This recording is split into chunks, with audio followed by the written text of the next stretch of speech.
Olá a todos, bem-vindos a este dia 11 do nosso devocional, nesta nossa campanha de 40 dias da presença. Hoje vamos falar, e como vocês sabem, temos falado esta semana sobre experimentar a presença, sobre a redenção, e hoje falamos sobre como nós podemos viver para cumprir os propósitos de Deus.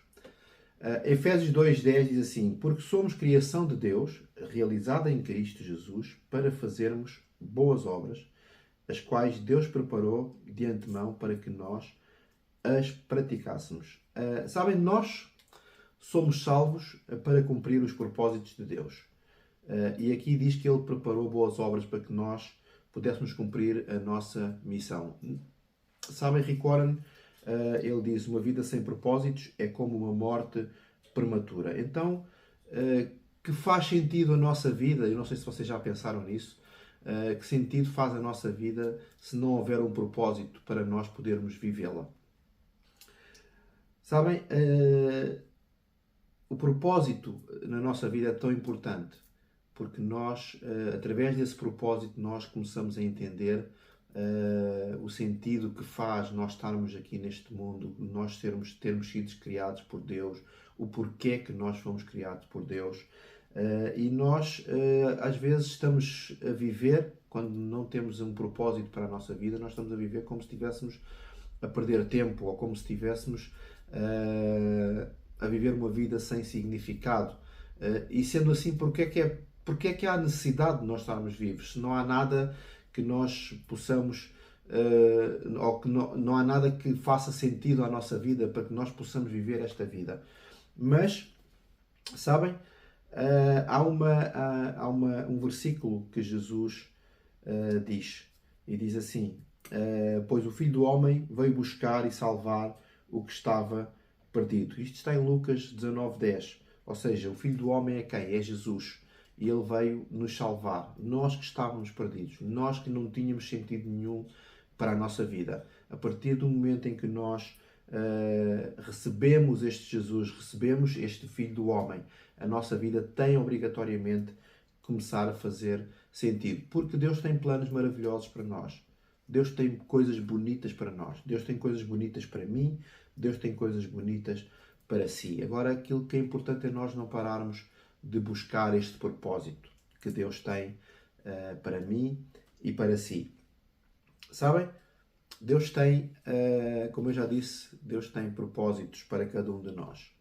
E nós temos que entender que essas coisas são grandiosas. Talvez a nossa mente não consiga alcançar. Talvez nós hoje mesmo não tenhamos a oportunidade de perceber que coisas é que Deus tem para nós.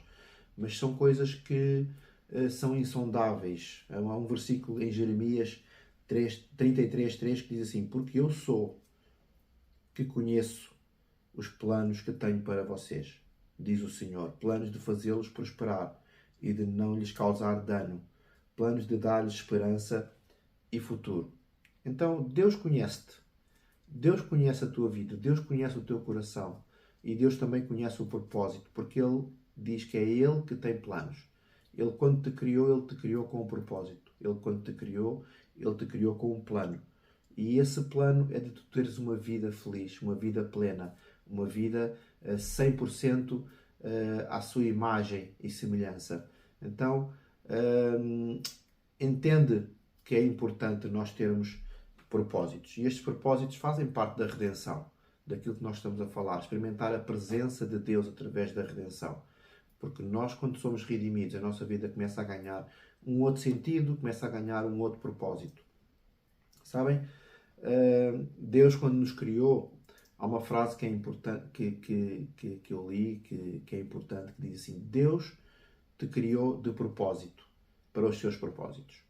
E então nós temos que entender que nós fomos criados para adorar a Deus, e isto porque nós, aqui na ICMAF, somos uma igreja com propósitos, com 5 propósitos. Nós fomos criados para adorar a Deus. Isto é adorar. Portanto, a tua vida não tem sentido se tu não adorares este Deus, não adorares o teu Criador. Depois nós fomos criados para ter comunhão com Deus. E isto é pertencer. É importante que tu entendas que Tu deves pertencer a algum lado. Todos nós pertencemos a algum lado. Todos nós pertencemos a uma família. E o nome da nossa família é o nome que nos identifica a nós como pessoas, como união em algum sítio. E é importante tu teres esta referência em Deus. É importante tu teres a referência que tu tens que pertencer à família de Deus, porque tu foste criado para isso. Depois tu foste criado e eu fui criado para ser como Jesus. E isto é crescer. Sabem, eu lembro-me que quando eu era criança, eu dizia, havia uma frase, e acho que todos nós um pouco dizíamos, eu quando crescer quero ser como o meu pai. E é importante nós percebermos isto, é que nós fomos criados para crescer e ser como Deus, e ser como Jesus. Então, não se esqueçam, este é um outro propósito. Depois também nós fomos criados para servir a Deus e as pessoas. Sim, tu foste criado para servir a Deus e as pessoas, aquelas pessoas que estão ao teu redor. Tu foste criados para as servir. Porque nós, quando nos servimos uns aos outros, nós estamos a amar pessoas, nós estamos a cuidar de pessoas, nós estamos também, inclusive, a amar a Deus. Sabe? E depois nós fomos criados para anunciar o Evangelho. E isto é o propósito do alcançar. Nós fomos criados para alcançar e para alcançar pessoas e levar este Deus e este Evangelho ao mundo para que as pessoas possam conhecer um Deus que pode salvá-lo, um Deus que pode redimi-los. E isto é experimentar a presença de Deus através da redenção. Quando nós temos o propósito na nossa vida, nós podemos experimentar a plena presença de Deus através desta redenção maravilhosa que Jesus fez por mim e fez por ti na cruz do Calvário. Então não te esqueças, experimenta estes propósitos, porque vais ver que a tua vida vai mudar. Até amanhã